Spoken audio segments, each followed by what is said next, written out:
नमस्कार मित्रमैत्रिणींनो, जर तुम्हाला आपल्या चॅनलवरच्या कथा आवडत असतील तर लाईक करत जात जा आणि चॅनलला सबस्क्राईब करून बाजूची घंटी दाबा आणि ऑलवर सेट करा. म्हणजे जेव्हा जेव्हा मी नवीन व्हिडिओ किंवा कोणतीही नवीन पोस्ट अपलोड करेन तेव्हा ती सगळ्यात आधी तुमच्यापर्यंत पोहोचेल. धन्यवाद. तर वळूया आपल्या कथेच्या पुढच्या भागाकडे. कालपासून खूप त्रास दिलाय तुम्हाला, त्याची शिक्षा तर भोगावीच लागेल तुला. तो एकदम सिडिक्टिव्ह आवाजात बोलला. त्याचे श्वास तिला तिच्या चेहऱ्यावर जाणवत होते. पण तिच्या पोटात गोळाच आला जेव्हा त्याने त्याच्या बोटाने तिचा खालचा ओठ रब केला. नो. तिचे शब्द थरथरले. ओ येस, तो हसून म्हणाला आणि त्याने तिचे ओठ स्वतःच्या ओठात बंदिस्त केले. तशी ती मात्र शहारली. पण मग तिने पण त्याच्या भोवती आपले हात गुंफले आणि त्याला प्रतिसाद देऊ लागली. ती दोघेही अगदी मनसोक्त एकमेकांना अनुभवू लागले होते. काल दोघांनाही एवढा जास्त त्रास झाला होता. दोघांनीही विरहाच्या आगीची झळ सोसली होती. त्यामुळे कुणीही माघार घेत नव्हते.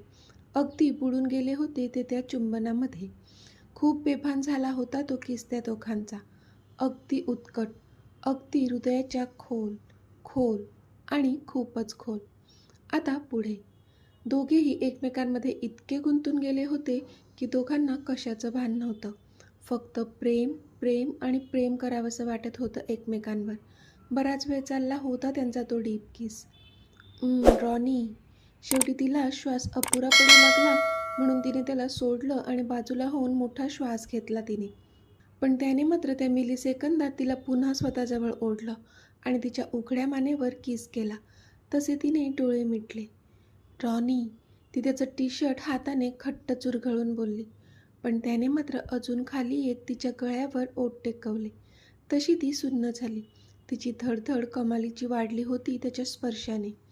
तिला सुद्धा कळत होतं की काल रात्रीपासून तो पण डिस्टर्ब झाला होता तिच्या लग्नाची अनाउन्समेंट ऐकून. म्हणून त्याचा स्वतःवरचा ताबा सुटत होता ह्या क्षणी. कारण तिला दूर जाऊ द्यायचं नव्हतं त्याला. तिला सगळं कळत होतं. तिला हेही माहीत होतं की तो त्याची लिमिट क्रॉस करणार नाही. एवढं तरी ओळखत होती ती त्याला. पण स्वतःचं काय? त्याच्या स्पर्शाने तिचा कंट्रोल सुटत चालला होता. त्याचं काय?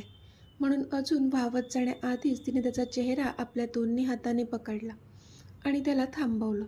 तो तिच्याकडे एकटक बघू लागला. तशी तिने नाहीमध्ये मान हलवली तसे त्याला कळलं की आपण जरा जास्तच पुढे जात होतो कदाचित. आय एम सॉरी, तो खाली मान घालून बोलला आणि तिच्यापासून दूर झाला. तसं तिलाच कसं तरी झालं आणि ती पुन्हा त्याच्या जवळ गेली. हे, I love you so much, ती बोलली आणि तिने त्याच्या ओठांवर स्मूच केलं. तशी त्याने कशीनुशी स्माईल केली. रॉनी, रागावलात का? तिने विचारलं. आपण त्याला अडवलं म्हणून कदाचित तो रागावला असं वाटलं तिला. पण त्याने नाहीमध्ये मान हलवली. म्हणजे तो नव्हता रागावला असं म्हणायचं होतं त्याला. अच्छा, मग आय लव्ह यू टू का नाही बोललात? तिने काल फुकून विचारलं. You know that I love you, तो दुसरीकडे बघत बोलला. पण आरूला कळलं की तो जरी नाही म्हणत असला तरी आपण त्याला दूर केलं म्हणून वाईट वाटलंय त्याला. तशी ती पटकन त्याच्याकडे गेली. रॉनी, तुम्हाला काय वाटतंय? आता ज्या फिलिंग्स तुमच्या मनात आहेत त्या माझ्या मनात नाही आहेत का? हे जे क्षण तुम्हाला माझ्यासोबत अनुभवायचे आहेत ते क्षण मला तुमच्यासोबत अनुभवायचे नाहीत का? उलट तुमच्यापेक्षा जास्त तर मी एक्सायटेड आहे ह्या सगळ्या स्पेशल क्षणांसाठी. माझ्या मनात किती किती आणि काय काय फिलिंग्ज आहेत ना, मी तर तुम्हाला एक्सप्रेससुद्धा करू शकत नाही. पण आता ती वेळ नाही आहे रॉनी. मला आता घरी जावं लागेल लगेचच आणि ब्रोशी आपल्याबद्दल बोलावं लागेल लगेचच. तेव्हाच तर लवकरात लवकर आपलं लग्न होईल आणि मग काय, हा असा रोमांस करायला आपण मोकळे. ती त्याचा चेहरा ओंजळीत पकडत बोलली तशी त्याच्या ओठांवर मोठी स्माईल आली. आत्ता कळी खुलली आमच्या साहेबांची. तिला कळलं त्याच्या चेहऱ्यावरची ही स्माईल एकदम खरीवाली आणि हॅप्पीवाली आहे म्हणून ती मुद्दाम त्याला चिडवत बोलली. तसा तो अजूनच खोलून हसला. पास, तुम्ही मला असेच हवे आहात, एकदम हॅप्पीवाले. तो रागीट लूक चांगला नाही दिसत तुमच्यावर, ती पुन्हा त्याच्या गालावर किस करत बोलली. आय एम सॉरी, तो बोलला. त्याला कळलं ती त्याच्या मगासच्या बिहेवियरसाठी बोलते आणि आपण इतके रूढ तिच्याशी कसं वागू शकतो म्हणून त्यालाच वाईट वाटलं. असो, सॉरी नंतर बोला, आता मला निघावं लागेल. ती घाईघाई तिची पर्स इकडे तिकडे शोधत बोलली. थांब ना थोडा वेळ. नको रॉनी, उशीर झालाय. आता मला तर कधी एकदा घरी जाऊन ब्रोशी बोलते असं झालंय. Okay, wait for a minute. मी सोडतो तुला घरी. तुम्ही? कशाला? नाही नाही, मी जाईन कॅबने. राज्याध्यक्षांची प्रिन्सेस आहेस, अशी कशी जाईल कॅबने? मी आलोच फ्रेश होऊन. Wait for me. तो बोलला आणि फ्रेश व्हायला निघून पण गेला. 5च मिनिटांनी तो एकदम रेडी होऊन बाहेर आला तशी ती त्याच्याकडे पाहतच राहिली. Let's go. तुम्ही इतक्या लवकर तयार होऊन आलात पण? तिने आश्चर्याने विचारलं. मॅडम, सवय आहे मला. बॉसने बोलावल्यावर असंच पळत पळत यावं लागतं बाबा. तो तोंड बारीक करत बोलला तसं तिला हसायलाच आलं आणि ती तोंडावर हात ठेवून हसलीसुद्धा. हसा हसा, तुम्हाला काय जाते हसायला? तो पुन्हा इवलंसं तोंड करत बोलला. Oh Ronnie, you are so cute. ती त्याचे गाल ओढत बोलली. तसा तो पण गालात हसला. हो, क्यूट तर मी आहेच, पण तुझ्यापेक्षा थोडा कमी. तो बोलला तशी ती आता गालात हसली. निघायचं? त्याने विचारलं तशी तिने हसून होमध्ये मान हलवली. ती त्याच्या गाडीत बसली तसं त्याने इंजिन सुरू केलं आणि गाडी राज्याध्यक्ष विलाकडे निघाली. गाडी इथे बाहेरच थांबवा आणि तुम्ही जा इथूनच. मी जाते आत.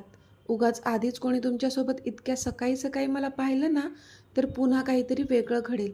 त्यापेक्षा नकोच. तुम्ही इथूनच जा. ती बोलली तसं त्याने डोळे बारीक करून तिच्याकडे पाहिलं. मॅडम, तुम्हाला काय वाटतंय? इथेच गाडी थांबवली तर कोणाला कळणार नाही का? ते बघा, तिथे. तो समोरचा CCTV तिला दाखवत बोलला तसं तिने तोंड पाडलं. गेटच्या बाहेर पण CCTV आहे आणि इथून अजून पुढेपर्यंत 4 ठिकाणी रस्त्यावर पण आपलेच CCTV आहेत. म्हणजे राज्याध्यक्षांचे. जेव्हापासून मॅडमसोबत इतकं सारं घडून गेलं आहे ना, तेव्हापासून बॉस खूप पुढचा विचार करतात आता. त्यांना आता त्यांच्या फॅमिलीवर कोणताच धोका आलेला चालणार नाही आहे. त्याला सगळं माहीत होतं म्हणून तो बोलला. आता तू इथूनच उतरली काय किंवा आत जाऊन उतरलीस तरी त्यांना कळणारच आहे. त्यापेक्षा आपण डायरेक्ट आतच जाऊया, तो बोलला. तशी मग तिने बारीक तोंड करूनच होमध्ये मान हलवली आणि मग त्याने गाडी विलाच्या आत घेतली. तू जा आत, मी नंतर आत येतो. तो गाडीतून उतरत बोलला तशी ती डोळे बारीक करून त्याच्याकडे पाहू लागली. कारण एकतर तो बोलत होता की आज सोबतच जावं लागेल आणि आता बाहेरच थांबत होता. अगं, एक कॉल करायचा आहे. तो झाला की येतोच पटकन. तो बोलला तशी मग ती आत गेली. पण कधीपासून आपण कधी एकदा आपल्या ब्रोला रॉनीबद्दल सांगतोय असं झालेलं तिला. पण आता घरात पाय ठेवल्यावर मात्र तिची धडधड कमालीची वाढली होती. कारण कधीपासून हिंमत एकत्र केली होती तिने. पण त्याच्या समोर जायचीच तिला भीती वाटू लागली होती आता. पण तरी डोळे कच्च मिटले तिने आणि घाबरतच ती आत शिरली. पण समोर जेव्हा तिने पाहिलं तर डायनिंग टेबलवर फक्त राम आणि रीमा तिला दिसले. तिने सगळीकडे नजर फिरवली, पण अमित कुठेच नव्हता. आरू, तू बाहेरून कुठून येत आहेस? रीमांनी विचारलं. Good morning Maugham. Good morning dad. ती कशीनशी स्माईल देत बोलली. Good morning princess. पण एवढ्या सकाळी सकाळी कुठे गेली होतीस? ते मी मॉर्निंग वॉकला गेले होते. तिला जे सुचलं ते उत्तर दिलं तिने. रिअली? रीमांनी विचारलं तशी तिने होमध्ये मान हलवली. ह्या ड्रेसमध्ये? रीमाने तिच्या अंगावर असणाऱ्या त्या व्हाईट टॉप आणि जीन्सकडे पाहून विचारलं. हो, ते तिला काहीच सुचत नव्हतं. अगं असू दे princess, you go and freshen up. Ram बोलले तेव्हा कुठे तिने सुटकेचा श्वास सोडला. Dad, bro? ब्रो कुठे आहे? म्हणजे आला नाही का तो नाश्ता करायला? तिने घाबरतच विचारलं. नाही आलाय अजून. जानू पण अजून आली नाही आहे. पण एवढा पण उशीर नाही झाला आहे. येतच असतील ते. तू जा फ्रेश हो. मी जिनू आणि मिताला बघते. ते पण अजून झोपलेच आहेत. रीमा बोलल्या आणि त्यांच्या बेडरूमकडे गेल्या. तशी आरूने पण वर तिच्या रूमकडे धाव घेतली. पटकन रेडी होऊया आणि अमितला सगळं म्हणजे सगळं सांगून टाकूया असा विचार केला तिने आणि पटकन पळाली ती. मीत, जानूने आवाज दिला पण त्याने तिच्याकडे पाहिलंसुद्धा नाही. तो आत्ताच आंघोळ करून आला होता आणि रेडी होत होता. तो त्याच्या गळ्यात टाय बांधत होता की, मीत ऐका ना, ती पुन्हा बोलली पण त्याचा नो रिस्पॉन्स. तसं तिचं तोंड पडलं. द्या, मी बांधून देते. ती त्याच्या जवळ जाऊन त्याचा टाय बांधून देऊ लागली, पण त्याने तिला दूर केलं. नो नीड, तो बोलला आणि स्वतःच स्वतःची टाय बांधू लागला. तशी ती अजूनच हिरमुसली. अजून किती रागावणार आहात तुम्ही मीत? रात्र पण अशीच गेली. बोला ना माझ्याशी, ती काकुळतीला येत बोलली. मी रागावलो नाहीये, तो निर्विकारपणे बोलला. असं नका ना वागू मीत, परक्यांसारखं, प्लीज, ती रडकुंडीला येत बोलली. तसं त्याने तिच्यावर एक कटाक्ष टाकला. परक्यांसारखं? मी परक्यांसारखं वागतोय? त्याने विचारलं. तशी तिने मान खाली घातली. काल रात्री. पण असं असं कसं होऊ शकतं जान? म्हणजे आपल्याला कळलं तर असतंच ना, असं काही असतं तर? आय मीन, तुला तरी कळलंच असतं ना, तू तर तिच्या सोबतच असायची नेहमी. हां, त्याने कचरतच विचारलं. त्याला अजूनही विश्वास बसत नव्हता, पण जानूने मात्र भीतीने एक औंढा गिळला. मग एक दीर्घ श्वास घेतला तिने. मला माहीत आहे मीत, आपल्या आरूच्या आयुष्यात दुसरं कोणीतरी आलं आहे, and she is madly in love with him. जानू त्याचे हात घट्ट पकडत त्याच्या डोळ्यात बघून बोलली. तसा अमित मात्र सुन्न झाला. त्याने तिचे दोन्ही हात हातातून सोडवून घेतले आणि खाली बसून पडला तो. तसं तिला काही सुचलंच नाही. ती पण पुढे सरकली आणि त्याच्या जवळ जाऊन बसली. मीत, तिने आवाज दिला, पण तो तर एकटक शून्यात बघत होता. मीत, आय एम सॉरी, मी हे तुम्हाला सांगणार होते, पण संधीच नाही मिळाली मला, ती बोलली. तसं त्याने भरल्या डोळ्यांनी तिच्याकडे पाहिलं. संधी नाही मिळाली? खरंच? त्याने नकारार्थी मान हलवत विचारलं. तशी तिने मान खाली घातली. खरं तर आरूच्या आयुष्यात राहुल सोडून दुसरा कोणी मुलगा आहे ह्याचा जेवढा त्याला धक्का बसला नव्हता, तेवढा धक्का जानूने आपल्यापासून एवढी मोठी गोष्ट लपवल्याचा बसला होता. कधीपासून सुरू आहे हे? त्याने विचारलं. 3 ते 4 महिने झाले असतील, तिने एक औंढा गिळत सांगितलं. तसे त्याचे डोळेच मोठे झाले. ह्या इतक्या महिन्यात तू मला एकदाही सांगू शकली नाहीस जान, तो खूपच हतबल झाल्यासारखा बोलला. खरंच मी खूपदा तुम्हाला सांगण्याचा प्रयत्न केला, पण पण पण काय जान? ही एवढी मोठी गोष्ट तू माझ्यापासून लपवलीस. जर तू आधी सांगितलं असतं तर मी हे एवढा प्लॅन केलाच नसता ना. उगीच मी राहुलला आरूसाठी विचारलं. आता त्याचं पण मन तुटलंच ना. त्याने तर तिच्यासोबतच्या लग्नाची स्वप्ने आधीपासूनच पाहिली होती. त्यात मी सुद्धा त्याला होप्स दिले. त्याला आता काय उत्तर देऊ मी? कसं फेस करू मी त्याला? अमितने चिडून विचारलं. I am sorry. तिच्याकडे माफी मागण्याशिवाय दुसरा कोणताच मार्ग नव्हता, कारण त्याचं पण बरोबरच होतं. तिला आता आपणच त्याला आधी का नाही सांगितलं असं वारंवार वाटू लागलं होतं आणि गिल्ट येत होतं. आता तुझ्या सॉरी बोलण्याने सगळं थोडीच निस्तरणार आहे जान. मला तुझ्याकडून हे अजिबातच अपेक्षित नव्हतं. मला वाटत होतं की मी जेवढा तुझ्याशी ट्रान्सपरंट आहे, तेवढीच तूसुद्धा माझ्याशी आहेस. मी माझ्या सगळ्या गोष्टी तुझ्याशी जशा शेअर करतो, तशा तूसुद्धा माझ्याशी शेअर करत असशील. पण नाही, मी चुकीचा होतो जान. तू माझ्याच बहिणीबद्दल एवढी महत्त्वाची गोष्ट माझ्यापासून लपवून खूप चुकीचं वागली आहेस जान. तो बोलला. तसं त्याच्या डोळ्यातून अश्रूच आले. मी प्लीज, सॉरी जान, but can you please leave me alone for some time? तो निर्विकारपणे बोलला आणि तिच्या ते हृदयात सुई टोचल्यासारखं झालं तिला.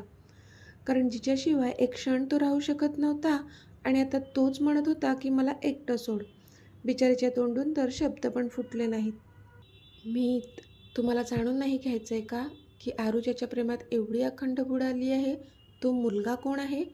तिला वाईट तर वाटतच होतं, पण तरी तिने विचारलं, कारण आत्ता सगळंच तिला त्याला सांगून टाकायचं होतं. पण त्याने मात्र एक सुस्कारा सोडला आणि तिच्याकडे पाहिलं. नाही, नाही घ्यायचं आहे मला जाणून, आणि तुझ्याकडून तर नाहीच नाही.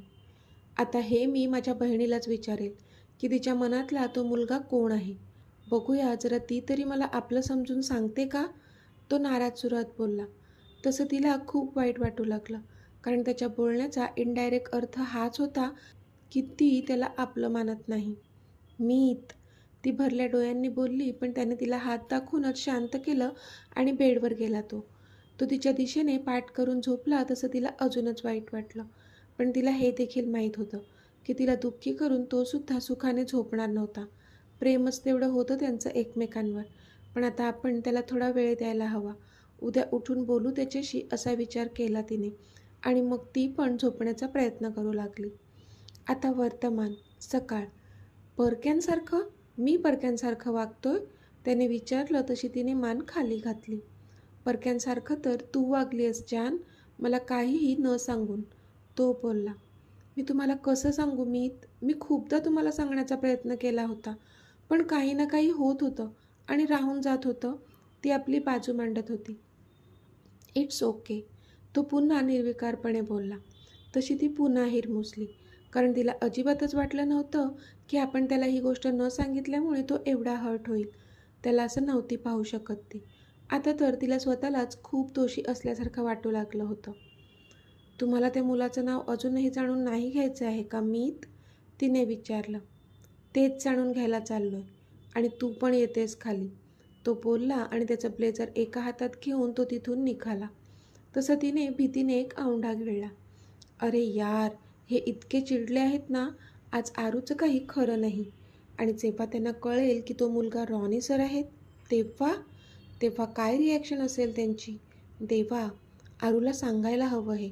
ती स्वतःशीच बोलली आणि तिने पटकन आरूचा नंबर डायल केला. पण हाय रे, रिंग जात होती पण ती कॉल काही घेतच नव्हती. कॉल का नाही घेत आहे यार, ती चिडूनच बोलली आणि मग तशीच खाली निघून गेली. जाता जाता तिला वाटलं होतं आरूच्या रूममध्ये जावं, पण आधीच तिचा नवरा चिडला होता आणि आता खाली जायला उशीर झाला तर अजून त्यात भर नको, म्हणून तशीच खाली निघून गेली ती. काय झालंय अमित, तू सगळ्यांना एकत्र का बोलावतोय? रामने विचारलं. सांगतो डॅड. मॉम, प्रिन्सेसला पण खाली बोलावून घे, अमित बोलला. इतक्यात जानू पण खाली आली. अरे पण झालंय काय? रीमांनी विचारलं. मॉम, सगळं सांगतो, एकदा प्रिन्सेसला येऊ दे, अमित बोलला. बरं.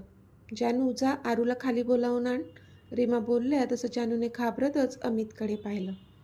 नाही, नको, तू नको, अमित बोलला. तसं जानूने तोंड पाडलं. रॉनी, तू जा आणि प्रिन्सेसला बोलावून आण, अमित बोलला. तसा आता रॉनी त्याच्याकडे पाहत राहिला. बॉस, मी? त्याने चकित होत विचारलं. नेहमी येस बॉस बोलणारा तो आत्ता मात्र असं विचारत होता, कारण कधीपासून तो तिथेच उभा होता. पण तरीही आता त्याच्या बॉसच्या मनात नक्की काय सुरू आहे हे त्याला देखील माहीत नव्हतं. रॉनी नावाचं दुसरं कोणी आहे का इथे? अमितने रागात विचारलं. तसं त्याने भीतीने एक औंढा गिळला. येस बॉस, रॉनी गडबडत बोलला आणि वर गेला. बघा, आरूला बोलवायला पाठवलं तर पाठवलं कोणाला? तर ह्यांनाच, जानू अमितकडे पाहून डोळे फिरवत मनातच बोलली. इथे आरू आरशात पाहून रेडी होत होती, पण आता खाली जाऊन अमितशी कसं आणि काय काय बोलायचं ह्याची देखील प्रॅक्टिस करत होती. तोच दारावर टकटक झाली तसं तिने मागे वळून पाहिलं आणि पटकन जाऊन दार उघडलं. पण दारात रॉनीला पाहून मात्र ती आश्चर्यचकित झाली. रॉनी, तुम्ही? ती बोलली. येस मॅम, तुम्हाला, तो बोलतच होता की तिने त्याला पटकन आत ओढलं आणि दार लावून घेतलं. तसं त्याने डोक्यावर हात मारला. अगं ए, काय करतेस? स्वतः मरशील, सोबत मलासुद्धा घेऊन मरशील तू एखाद दिवस.